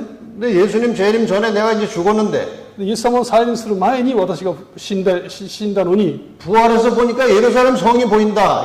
이게 で復活してみたら目の前にエルサレムの新しい新エルサレムが見える。 몇째 부활이에요? これは何回目の復活でしょうか。 그 둘째 부활이에요. それは第二の復活です。 거기에 들어가면 안 돼요. そこに含まれてはいけません。 예수님 오시기 전에 이제 내가 죽었는데 イエス様が来られる前にもし死んだならばですね、 부활해서 보니까 하늘에서 예수님이 계신 거예요. この復活してみたらですね、イエス様が降りて来られる。 그러면 첫째 부활이에요. これは第一の復活ですね。 여러분 모두 다 첫째 부활에만 들어가시기 바랍니다. 皆さん全員ですね、この第一の復活に預かっていただきたいと思います。 그렇게 하시겠습니까? それを希望されますか？ 네. 자, 여기에 이 두 부활에 대해서 한번 제대로 읽어봅시다. ヨハネの福音書ですね、5章28、29を読んでみたいと思います。このことを驚くには及ばない。墓の中にいる者たちが皆神の子の声を聞き、善を行った人々は生命を受けるためによみがえり、悪を行った人々は裁きを受けるためによみがえって、それぞれ出てくる時が来るであろう。 이 첫째 부활을 생명의 부활이라고 합니다. この第一の復活をですね、命の復活と言います。 둘째 부활을 심판의 부활이라고 합니다. そして第二の復活は裁きの復活ですね。 자, 이제 첫째 부활, 둘째 부활은 여러분 이해하셨죠? 第一復活、第二の復活はもうこれ理解いただけたと思い 첫째 ます。 사망은 뭘까요? 第一の死とは何でしょうか。 예수님 재림 이전에 죽은 모든 의인과 악인의 죽음을 첫째 사망이라고 합니다. このですね、第一の死というのはイエス様の再臨前に死んだすべての人々の死、それを第一の死と言います。 이 첫째 사망에는 악인도 들어있고 의인도 들어있어요. この第一の死にはですね、義人も入ってますし、悪人も含まれています。 그 다음에 둘째 사망은 무엇인가 하면 천년 이후에 부활한 악인들이 두 번째 죽는 것을 둘째 사망이라고 그래요. そしてですね、この第二の復活死っていうのがありますけども、これは千年期の後に復活した人々が死ぬ、それを第二の死と言います。 자, 이 둘째 사망이 어떻게 되는지 한번 봅시다. この第二の死についてちょっと確認をいたします。 일단 이 사단이 이제 부활한 악인들을 다 이제 모아가지고 충동을 시켜서 예루살렘을 공격하려고 합니다. この悪魔がですね、この第二の復活を成した人々をそのかして、そして新しいエルサレムをですね、攻撃しようとします。 계시록 20장 9절에 그 말씀이 나오죠. 黙示録20章9節にそのことが書いてありますね。 저희가 지면에 널리 퍼져서 성도들의 진과 예루살렘 성을 포위합니다. 彼らは地上の広いところに登ってきて、生徒たちの陣営と愛されている都と包囲したとあります。 그런데 이 순간에 대단히 중요한 사건이 하나 벌어집니다. ところがこの瞬間ですね、とても重要な出来事が起きます。 바로 이 순간에 어떤 일이 있는가 하면은 この時の出来事とは、 예수 그리스도의 대관식 행사가 있어요. イエス様のですね、戴冠式のこの行事が行われます。 이 상태에서 이 대관식이 있는 것입니다. この状態でキリストの戴冠式が行われますね。 각 시대 대쟁 때 그 대관식을 이렇게 기록하고 있어요. 各体大総統にですね、次のように記録しています。キリストが敵を前に再び現れる。その城よりはるかに高いところ、輝く黄金の礎の上に御座がある。その御座に神の子が座し、その方の国の民が、その方の国の民がその周りを覆う。キリストの権威と威厳は私たちの言葉で表現できず、筆で表せない。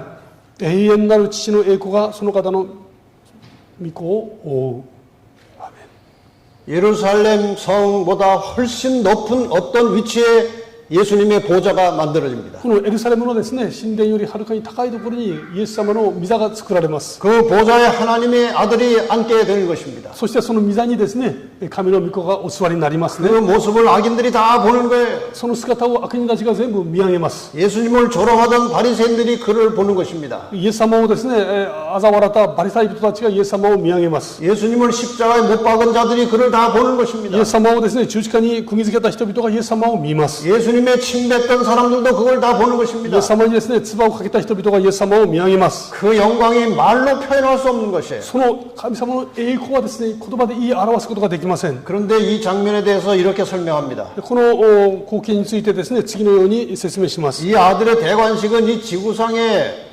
살았던 모든 사람들이 산 상태에서 이 대관식이 벌어져요.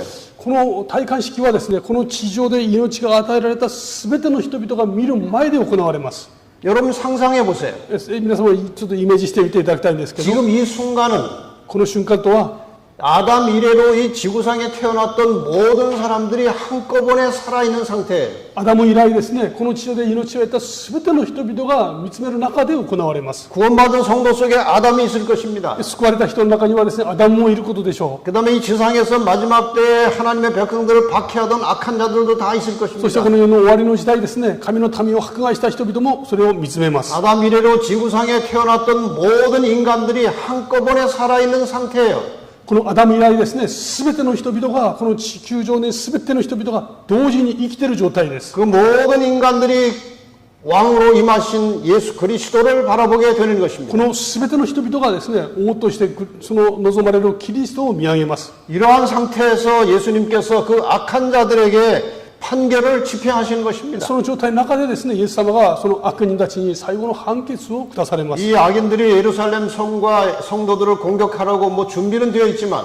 今はですね、この悪人たちがサタンと共に新しいエルサレムを攻撃しようとしておりますけれども、 이 대관식이 끝나는 동시에 하늘에서 불이 내려오는 こ 것입니다. の戴冠式が終わるや否やですね、天から火が下ってきます。 계시록 20장 9절에 이 말씀이 나와요. その黙示録のですね、ところ20章9節に書いてあります。 하늘에서 불이 내려와서 모든 악인들을 다 태워버립니다. 天から火が下ってきて、すべての悪人たちを焼き尽くします。 죄가 많은 사람은 더 오래 탈 것입니다. 罪が多い人はですね、その苦しみは増すかもしれません。 죄가 적은 사람은 빨리 타서 없어질 것입니다. そうではない人は少し早くですね、焼くかもしれませんけども、 가장 끝까지 오래 타사 고생하고 결국 죽을 존재는 사탄입니다. 最後までですね、この苦しみとともに、燃え尽くされるのは尽くされるのはそのサタンであるに違いありません。 계시록 20장 13절과 14절에 보면은 黙示録20章ですね、13、14には、 각 사람이 자기 행위대로 심판을 받는 거예요. すべての人々がですね、自分の行いに応じてその裁かれるんです、ね。 죄가 많은 사람은 그만큼 많은 죄값을 받는 것입니다. ですから罪の多い人はですね、それに見合う報いを受けるはずです。 이렇게 해서 모든 악인들이 다 죽은 상태를 둘째 사망이라고 하는 것입니다. このようにしてですね、すべての人々が死んだ状態を第二の死と言います。 이렇게 해서 죄가 완전히 사라지고 끝난 이런 상태에서 하나님께서 지구를 재창조하십니다. このようにですね、この地上で罪が完全に消滅した状態で神様は新しい天と新しい地を 새 作り、 하늘과 새 땅이 만들어지는 거예요. 新しい天と新しい地を作られます。 처음 하늘과 처음 땅은 다 없어졌다고 그랬어요. 最初のですね、最初の天と地はすべて消え去ります 이 ね。 처음 하늘과 처음 땅은 창조 때 만들어지고 지금까지 우리가 누리고 있는 이 세상이 처음 하늘과 처음 땅이에요. 先の天と地とはですね、アダムが罪を犯した以来ですね、この我々が生きているこの天と地がすべてなくなるわけです。 이 처음 하늘과 처음 땅은 너무나 더러워졌어요. 最初の天と地はですね、あまりにも汚れてしまいました。 죄 때문에 더러워졌습니다. 罪によってですね、汚れています。 그래서 죄인들이 다 멸망당하고 깨끗해진 세상에 하나님께서 이 지구를 재창조하실 때 그것을 새 하늘과 새 땅이라고 하는 것입니다. ですからこの罪人と悪魔たちが全部消滅して、そしてこの地もですね、全部消え去った後、主は新しい天 그다음에 と地を 계시록 作ります。 21장 5절에 하나님께서 선언하십니다. そして黙示録21章5節ですね。 내가 만물을 새롭게 하노라. 私はすべてを新しくする。 이렇게 해서 새로운 세상이 시작된 겁니다. このようにしてですね、新しい新天地が始まりますね。 자, 그럼 천년이 지난 다음에 있을 일을 한번 다시 정리하겠습니다. 千年期の後の出来事を整理しますね。 천년이 지난 다음에 하늘의 모든 가족들이 지구로 내려옵니다. 千年期の後はですね、天とすべての家族が地上に移住します。 새 예루살렘이 내려옵니다. そして新しいエルサレムが降りてきますね。 죽은 악인들이 부활합니다. 死んだ悪人たちが復活します。 그 상태에서 예수님의 대관식이 있어요. その状態でイエス様の戴冠式が行われます。 악인들이 예루살렘을 공격하려고 합니다. 悪人たちがエルサレムを攻撃しようとします。 그때 불이 내려와서 악인들을 소멸합니다. その時ですね、天から火が下ってきますね。 그리고 새 하늘과 새 땅이 만들어집니다. そして新しい天と地が作られます。 이렇게 해서 하나님과 구원받은 성도들이 이제 이 지구상에서 영원히 함께 사는 것이에요. このようにしてですね、新しいこの天地でですね、神の民が永遠に生きることになります。 드디어 이런 소리가 들립니다. 하늘에서. やがてですね、天からこういう声が聞こえてきますね。 같이 한번 읽어보겠습니다. お読みしますね。また、御から大きな声が叫ぶのを聞いた。 같이 皆さんも一緒に読んでみましょうね。せーの。また、御から大きな声が叫ぶのを聞いた。見よ、神の幕屋が人と共にあり、神が人と共に住み、人は神の民となり、神自ら人と共にいまして、人の目から涙を全く拭い取ってくださる。もはや死もなく、悲しみも叫びも痛みもない。先のものがすでに過ぎ去ったからである。アーメン。 여러분 이 아름다운 새하늘과 새 땅에서 다 함께 사시게 되기를 바랍니다. 皆さんはですね、この新しい新天地、美しいところで一緒に住まわれることを心から願っています。 이제 그동안 공부한 것을 총정리해서 마치겠습니다. 今までですね、学びましたことを一度全部整理をいたします。 제가 첫날 창세기 3장 15절을 설명했습니다. 最初は漱石3の15を説明申し上げました。 창세기 3장 15절이 온 성경의 역사를 다 설명하는 거예요. 漱石3の15はですね、聖書のすべての歴史をそこに予言しています。 거기 뱀이 나오고 여자가 나옵니다. そこにですね、女が出てきて蛇が出てきます。 선과 악이 싸울 것이라고 나와요. そして善と悪が戦うことが予言されています。 여자의 후손이 나옵니다. そして女の末が出てきます。 자, 설명을 해보겠습니다. もう簡単に申し上げますね。 여자가 무엇이냐? 女とは何でしょうか。 구약의 여자는 이스라엘이에요. 旧約における女はイスラエルです。 신약의 여자는 교회입니다. 新約における女は教会です。 그래서 우리는 이것을 성경에서 여자라고 합니다. これは聖書はですね、女と言います。 이 여자를 뱀이 사탄이 공격을 합니다. この女をですね、蛇が、サタンが攻撃をします。 이 구약의 여자를 공격한 이 뱀의 첫 번째 뱀의 역할을 한 이 악의 세력은 애굽이에요. この旧約におけるですね、この蛇の役割を担った勢力はエジプトです。 애굽 다음에 아수르가 올라와서 이스라엘을 멸망시켰어요. そしてエジプトの後ですね、アッシリアが出てきてイスラエルの滅ぼしました。 아수르가 북방 이스라엘 열지파를 다 멸망시켰어요. アッシリアがですね、北イスラエルを全部10部族をですね、全部滅ぼしたんですね。 그다음에 바벨론이 유다를 포로로 잡아갔어요. 次ですね、バビロンがですね、ユダを攻撃して捕囚として連れて行きました。 그다음에 페르시아가 유다를 또 공격합니다. で、ペルシャはまだユダを攻撃します。 또 헬라로부터 또 괴롭힘을 당합니다. そして苦しみ、ギリシャによって苦しめられますね。 그다음에 로마 제국이 올라왔어요. そしてローマ帝国が上がってきます。 이 로마 제국은 이스라엘도 공격했고 このローマ帝国はイスラエルも攻撃し、 여자의 후손 예수님을 십자가에 못 박았고 そして女の末イエス・キリストを十字架に釘付けました。 신약의 여자 교회도 피박했어요. そして新約における女、教会も迫害しています。 그러다 결국 이제 로마는 열국으로 분열됐습니다. そしてこのローマは後にですね、その10の国に分裂していきますね。 이것이 네 번째 짐승, 다니엘 7장 네 번째 짐승에게 나온 열불 때문에 이렇게 된 거예요. これはですね、ダニエル書に出てくる7章に出てきますですね、この獣から出てきたこの10の角をですね、を象徴するものなんですね。 이 열불 사이에서 작은 뿔이 하나 올라왔어요. この小さな角からこの分裂した10の国から小さな角が出てきま 이 す。 작은 뿔이 올라와서 하나님의 백성들을 괴롭히고 하나님을 대적하고 뭐 나쁜 일을 많이 하는 것입니다. でこの小さな角が出てきて神様に敵対したり神の民を苦しめたりですね、悪いことをいっぱいしてるわけですね。 이것을 해석해 보니까 로마 교회였어요. これを解釈してみますとこれがローマ教会なんですね。 로마 교회가 이 중세 시대에 암흑 시대를 지배하면서 수많은 하나님의 백성들을 죽였어요. ローマ教会がですね、中世時代をこの暗黒の時代にして神の民を大勢殺しました。 1798년에 상처를 입고 교황이 죽고 사라졌어요. でところが1798年にですね、このローマは捕らえられて死んでで消えてしまいます。 이제 상처를 입었다고 돼 있어요. それを聖書はですね、傷がつけられたと説明していま 그런데 す。 성경에 이 상처가 낫겠다고 돼 있어요. ところが聖書の予言はですね、この傷が癒されるとあります。 이 교황의 권세가 다시 살아났습니다. 역사의 마지막에. でその歴史の終わりにですね、この教皇のその勢力が復活していきます。 1929년 라테란 조약을 통해서 잃어버린 바티칸을 다시 찾고 나라로 독립하게 됐어요. 1929년. 1929年ですね、ラテラン条約によって再復活していきます。 그래서 다시 이제 교황이 세상에 힘을 쓰기 시작한 です 겁니다. からこの教皇はですね、世の中でもう一回その権力を取り戻しました。 역사의 마지막에 교황이 다시 살아난 거예요. で歴史の終わりにですね、このローマ教会は復活していき 왜 ます。 살아났을까요? なぜ生き返ってきたでしょうか。 하나님의 계명을 지키는 남은 자손들을 공격하려고 살아난 것입니다. それはこの世に残っています神様の残りの民を攻撃するためにやってきますね。 이제 이 마지막 선악의 싸움이 곧 벌어질 겁니다. ここでですね、終わりの善と悪の戦いが起こります。 그다음에 여자의 후손이 이제 어떻게 됐습니까? 残りのこの女の残りの民ですね。 2000년 전에 여자의 후손이 나왔어요. この2000年前に女の末がやってきました。 이제 선악의 싸움이 곧 맞춰지면은 주님이 다시 오십니다. でこの善と悪の戦いが終わりますとイエス様が再び帰って来られます。 재림하고 나면 1000년의 기간이 있어요. イエス様が再臨されますと1000年の期間が起こりますね。 지구는 아주 황폐한 가운데 있게 될 것입니다. この間に地球は荒廃した状態になります。 그다음에 1000년이 차면 예수님이 하늘의 모든 가족들이 다시 이 땅에 오십니다. そしてこの1000年が過ぎますと天のすべての家族がですねこの地上に移住してきます。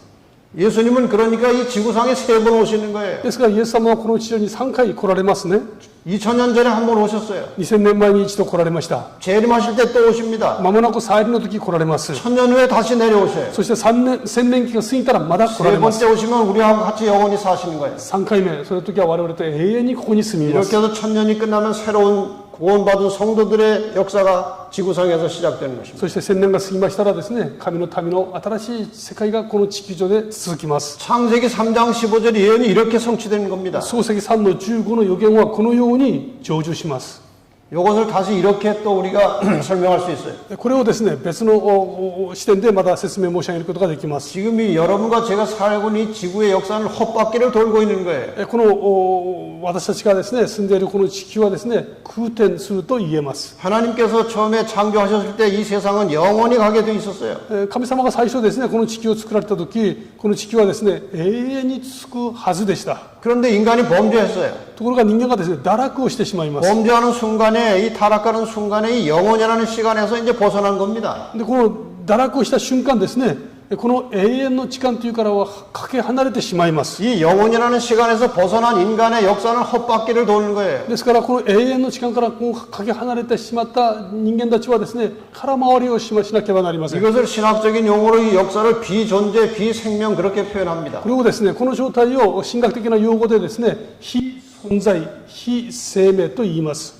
이 상태에서 사람은 사는 것 같지만 하나님께서 보실 땐 죽은 겁니다. この状態、人々は生きているつもりでいますけども、神様の目から見たときは人々は死んでいます。 예수님께서 오셔서 어떤 제자가 장례식하고 오겠습니다. 그랬더니 죽은 자들로 죽은 자를 장사하게 하라고 그랬어요. イエス様が来られた時ですね、あの弟子が、お父さんの葬式に行かせてくださいと言ったら、死んだ者は死んだ者に任せなさいとイエス様がおっしゃいました。 생명의 근원이신 하나님과 분리된 이 상태 자체가 죽은 겁니다. この命の源なる神様と分離された状態、それがすなわち死なんですね。 우리가 예수 그리스도를 통해서 하나님과 연결될 때 다시 사는 거예요. 私たちがイエス様と共にイエス様を通して神様とつながるとき、初めてその命を得ることになります。 그러니까 이 지금 지구 역사는 죽은 시간의 역사가 돌고 있는 거예요. ですからこの地球の歴史というのはですね、死んだ時間が空転しているわけですね。 여기에서 중요한 사건들이 일어납니다. ここでいろんな出来事が起こります。 홍수 심판이 있었어요. 最初、洪水の裁きですね。 사람들이 바벨탑을 쌓았어요. 人々がバベルの塔を作りました。 하나님께서 아브라함을 불러내십니다. 神様はその中でアブラハムを呼び出します。 아브라함을 통해서 이스라엘 민족이 そ 만들어져요. してイスラエル民族が作られますね。 이스라엘 민족을 통해서 여자의 후손 예수께서 이 땅에 このイスラエ 오십니다. ル民族の中からイエス様がこの地上に生まれてこられます。 예수께서 오시는 순간에 이 지상의 거민들은 다시 생명을 얻고 영원히 들어갈 수 있는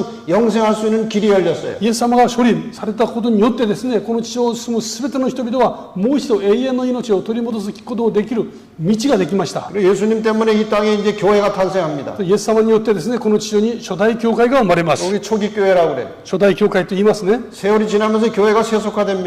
ところがこの教会が時間とともに世俗化していきます。 이 세속화된 교회 풍토에서 카톨릭 천주교가 태어난 거예요. この世俗化した教会の中からですね、カトリック教会が生まれますね。 그래서 종교 암흑 시대가 열렸어요. そしてそれとともに宗教暗黒の時代が続きます。 하나님의 진리가 다 땅속에 파묻혀 버렸어요. 神様の真理がですね、この地の中に埋め尽くされてしまいます。 하나님을 바르게 믿는 자들에 대한 핍박과 공격과 죽음이 있었어요. 神様を正しく信じる人々に対する迫害とですね、死がありました。 그래서 그때 종교 개혁이 일어나는 겁니다. でその時に宗教改革が起こるんですね。 종교 개혁 성경대로 예수 믿자. 聖書に帰ろうですね。 그래서 개신교회들이 많이 탄생합니다. そしてプロテスタント教会がたくさん生まれます。 근데 개신교회도 또 오래 지나면 타락하는 で 것입니다. このプロテスタント教会も時間とともにですね、世の中にと妥協していきます。 하나님의 법대로 믿지 않은 거예요. 神様の御言葉から離れてしまいますね。 하나님의 계명을 지키지 않은 것입니다. 교회가. 神様の戒めを軽んじるわけです。 그래서 하나님의 계명을 지키며 예수의 증거를 가진 남은 교회가 탄생하는 것입니다. その中からですね、神様の戒めを守り、イエスの証を持つ残りの民が生まれます。 이 남은 교회를 없애기 위해서 교황이 다시 올라왔습니다. この残りの民を食い潰すためにですね、教国権が生まれてきます。 조만간 마지막 선악의 싸움이 있게 될 まも 것입니다. なく最後の戦いが起こるでしょ 그 う。 선악의 싸움이 끝나면서 예수님께서 재림하십니다. この戦いが終わるとともにです、イエス様が再臨されます。 천년의 기간이 하늘에서 있을 것이고 そして1000年の期間があって、 천년 기간 끝난 다음에 새하늘과 새 땅이 만들어진 재창조입니다. そして1000年が過ぎた後ですね、新天地、つまり再創造ですね。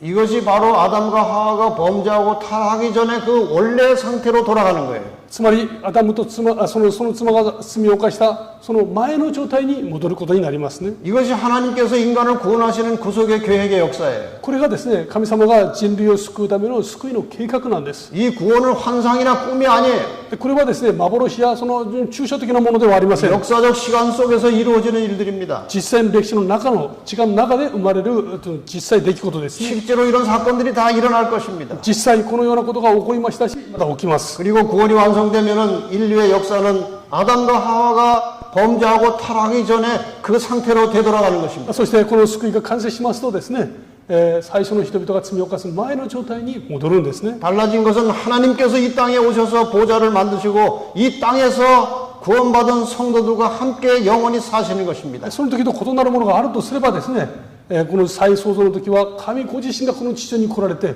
私たちと共に住んでくださるということが違うだけです。 이 역사를 회복이라고 말합니다. 한마디로. この歴史をですね、回復と言います。一言で 원래 상태로 되돌아가는 것입니다. 元の状態に戻るということです。 여러분의 개인의 신앙을 통해서 원래 아담과 하와가 창조될 때 가졌던 하나님의 형상을 회복하는 신앙이 되시기를 바랍니다. 皆様がですね、お一人お一人の信仰によってですね、この神様が最初作られた美しい状態に戻っていかれることを心から願っています。 예수님의 온유하고 겸손한 품성을 회복하고 닮아가는 그런 신앙이 정직하고 올바른 신앙입니다. イエス様の品性に倣いですね、また成長していく、そういう信仰を私たちは所有すべきです。 여러분의 모든 하루하루의 신앙이 품성이 변화되고 우리의 상태가 하나님을 닮아가는 그런 신앙이 될 때 우리는 살아있는 신앙인이라고 할 수 있는 것입니다. 私たちがですね、日々このキリストに倣い品性が変えられですね、真のクリスチャンになっていく、これが誠の、クリスチャンたちの姿であるだろうと言えます。 아무쪼록 여러분의 모든 신앙이 하나님의 능력 안에서 날마다 성장하고 성숙해가는 하나님의 충성을 다하는 그런 종들이 되시기를 바랍니다. 皆様がですね、生きながらいる間、神様が与えてくださったこの時間ですね、精一杯主に忠実に生きる皆様でありますことを心からお祈りいたします。 지금 이 세상의 역사는 거의 마지막을 향해서 가고 있어요. この今世の中の歴史はですね、本当に終わりに近いですね。 정치나 종교나 사회나 경제가 다 망가져 가고 있어요. 政治、経済、その環境すべてを見てもですね、全部今壊れかかっています。 그러나 이 세상이 아무리 험하고 아무리 망해가도 하나님은 우리 곁에서 우리를 지키고 계실 것입니다. どんなにそれが壊されてもですね、神様は最後まで私たちの傍らにいてくださるはずです。 순간순간마다 여호와 하나님을 의지하시고 성령의 인도하심을 따라서 하나님의 말씀에 충실한 신앙이 되시기를 바랍니다. その瞬間瞬間ですね、共にいてくださる聖なる神様に従って、神様の民としてですね、信仰を歩み抜いていただきたいと思います。 그래서 머지않아 주님께서 재림하실 때 여러분과 제가 다 공중에서 예수 그리스도의 재림을 영접해서 하늘에 올라가는 그런 복받은 성도들이 되시기를 바랍니다. まもなくイエス様が帰って来られます。その時ですね、皆様も私もですね、空中で主を迎えるそのような幸いなですね、民であることを願っています。 그때 여러분과 제가 하늘에서 함께 만나게 되기를 바라면서 한 주간의 말씀을 다 마치겠습니다. その時天国でですね、また再会できることを願いつつですね、この1週間の奉仕を終わらせていただきます。 아리가토 고자이마스.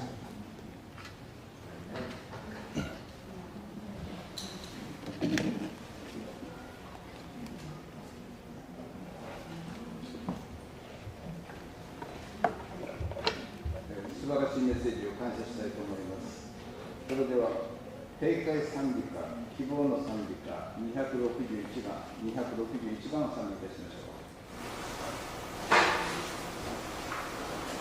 う。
아버지 감사합니다. 天皇父なる神様、心から感謝いたします。 지난 한 주간 동안 예언의 말씀을 통해서 이 어두운 세상을 빛으로 비추시고 우리의 갈 길을 보여주셔서 감사합니다. 過ぐる1週間、予言の御言葉を通して闇を照らし、私たちの進むべき道を示してくださいまして感謝いたします。 우리가 이 세상을 살아가는 동안에 땅을 보지 말고 하늘을 바라보고 살게 하여 주시옵소서. この地上に生きている間、この地を見つめるのではなく、天を見上げて生きるものとさせてくださいますように。 우리의 목숨을 걸고서라도 하나님의 말씀에 순종하는 믿음을 가지고 살게 하여 주시옵소서. この命を懸けてでも、この神様の御言葉に従って生き抜く私たちでありますように導きください。 이 교회의 모든 성도들 일일이 하나님께서 잘 지켜주시고 붙들어 주셔서 하늘까지 인도해 주시옵소서. この教会に属するすべての方々のを主が導きくださり、最後まで御国に至るまでたどり着くことができますように導きください。 여러 가지 가정의 경제 문제, 가정 문제, 또 질병의 문제들이 많이 있겠지만 하나님께서 잘 해결해 주시고 좋은 길로 인도해 주시옵소서. お一人お一人いろんな課題を抱えているかもしれません。病の問題や経済的な問題やその他いろんな十字架を背負って私たちは旅をしますけれども、主が御自ら御手を添えてお導きくださいますように。 아무리 우리의 환경이 힘들고 어려워도 믿음이 흔들리지 않도록 하여 주시고 굳건하게 하나님 인도하심 따라서 살게 하여 주시옵소서. 環境と状況が困難であっても神様は信仰を捉えて最後までこの信仰の道を貫くことができますように祝福してください。 그래서 뭐냐 주님께서 오실 때 이 구원을 놓치지 말게 하시고 우리의 발이 들림을 받고 공중에서 주님을 영접하는 성도들이 되게 하여 주시옵소서. まもなく主が帰ってこられる時に一人も欠けることなく空中で主を迎えて共に喜びの賛美を歌うことができますように導きください。 예수님의 이름으로 기도합니다. イエス様の皆によってお祈りいたします。アーメン。「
그